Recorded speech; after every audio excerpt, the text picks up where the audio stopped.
Silakan. Assalamualaikum warahmatullahi wabarakatuh. Kembali kita melakukan e-learning pada hari ini, yaitu tentang peraturan perundang-undangan farmasi dari Prodi Farmasi. Saya Dr. Anda Samsuliani, apoteker MM. Baik, pada hari ini kami akan memaparkan tentang regulasi kosmetika yang berdasarkan peraturan pemerintah kesehatan tahun 2010 tentang izin produksi kosmetika. Kita ketahui bahwasanya kosmetik ini merupakan kebutuhan primer. Setiap orang membutuhkan kosmetika, baik itu orang dewasa, orang tua, anak balita maupun bayi. Ya, jadi ini kebutuhan yang memang diperlukan oleh kita semua. Tentunya kosmetika ini sangat penting di dalam segi pemanfaatan maupun tujuannya. Nah, oleh sebab itu, walaupun kosmetika ini penggunaannya di bagian luar tubuh, tapi memberikan efek samping yang tidak sedikit. Untuk itu kosmetika itu perlu diatur, baik tentang produksinya, izinnya maupun peredarannya, sehingga kemanfaatannya bagi masyarakat nanti akan sesuai dengan peruntukannya. Selanjutnya, regulasi ini berpedoman terhadap beberapa peraturan oleh pemerintah, yaitu yang pertama adalah peraturan Menteri Kesehatan 1175 di 2010 tentang izin produksi kosmetik. Ya, jadi suatu kosmetik untuk beredar harus ada izin, karena kalau nggak dianggap suatu ilegal. Yang poin kedua, peraturan Menteri Kesehatan juga di 2010 tahun 1176 tentang notifikasi kosmetik.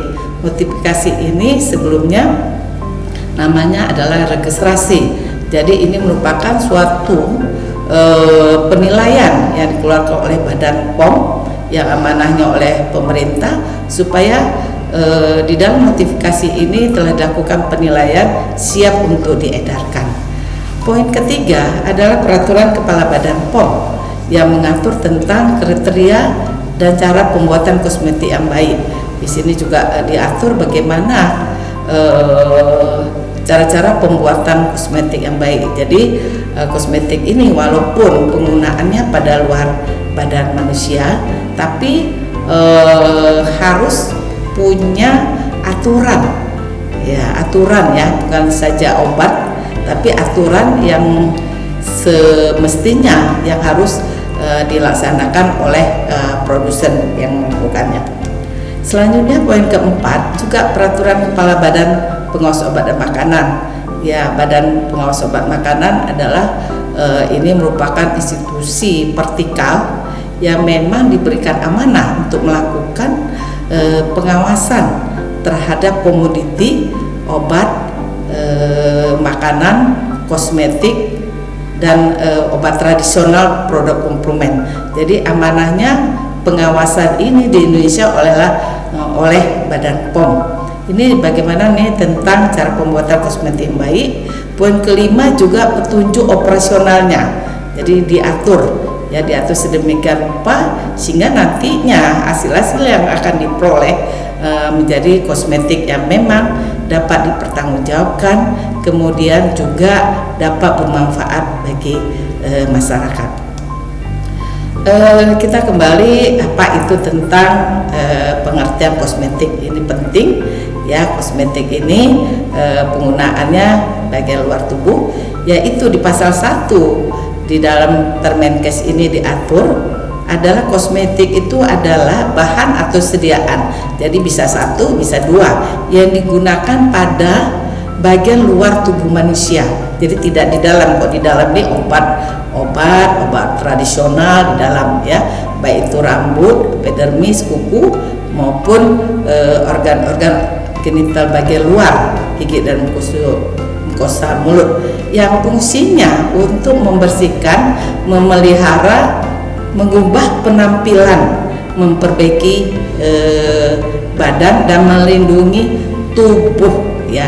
Jadi kosmetik ini artinya juga sangat penting ya, kita berpenampilan yang baik, sudah pakai baju yang baik, sudah mandi yang baik ya, tentunya kita pakai kosmetik baik. Jadi kita kosmetik ini digunakan dari bangun tidur sampai mau tidur ya. Misal contohnya sabun mandi ya, odol gigi sudah mulai kita, misalnya sampo. Jadi dari pagi hari kita bangun sampai mau tidur malam ya, perlu kita cuci muka dan tuh gosok gigi ya, memerlukan pemakaian kosmetika. Malah di dalam face kita ini ada banyak ya kosmetika bisa kita gunakan. Ada foundation, ada bedaknya, ada lipstiknya, ada celaknya. Itu di dalam hanya face muka kita aja ya, belum lagi yang lain-lainnya. Jadi kosmetik itu penggunaannya sangat banyak ya, bervariasi, tapi efek sampingnya juga yang ditimbulkan juga banyak kalau tidak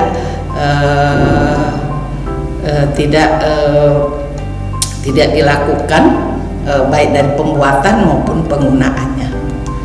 Nah, izin produksi kosmetik ini sangat penting, dimulai dari izin ya. Suatu produk ya kosmetik ini harus punya izin. Kalau tidak punya izin berarti ilegal. Ilegal itu tidak boleh beredar, dan jika ditemukan oleh Badan POM ya, ini akan dilakukan suatu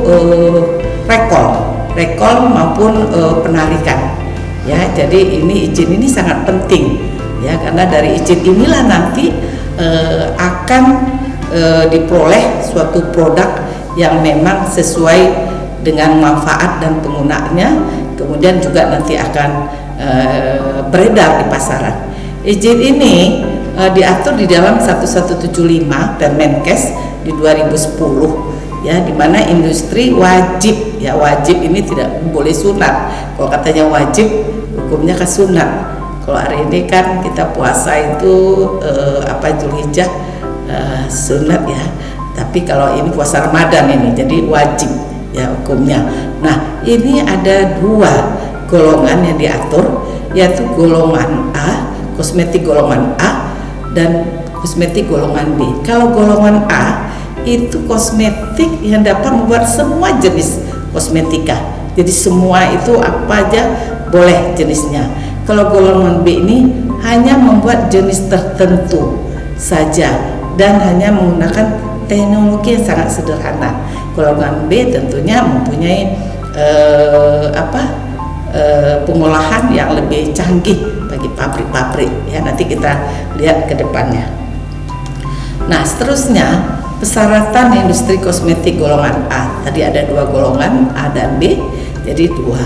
Jadi dari izinnya saja penanggung jawabnya itu harus apoteker ya, jadi tidak boleh misalnya tenaga kimia, ataupun SH, kemudian atau ekonomi, nggak boleh, karena ini teknis. Jadi harus apoteker sebagai penanggung jawabnya. Kemudian memiliki fasilitas produksi sesuai produk akan dibuat. Jadi fasilitas laboratorium ini harus sesuai dengan peruntukannya ya. Kalau memang ini kan canggih, jadi pabrik-pabrik yang canggih diolah, kemudian diproduksi dari bahan sampai keluarnya sudah jadi, jadi sudah otomatis lah begitu ya. Kemudian bentuk jenis sediaannya seluruhnya, bisa jenis untuk anak-anak, untuk orang tua, untuk balita ya boleh ya.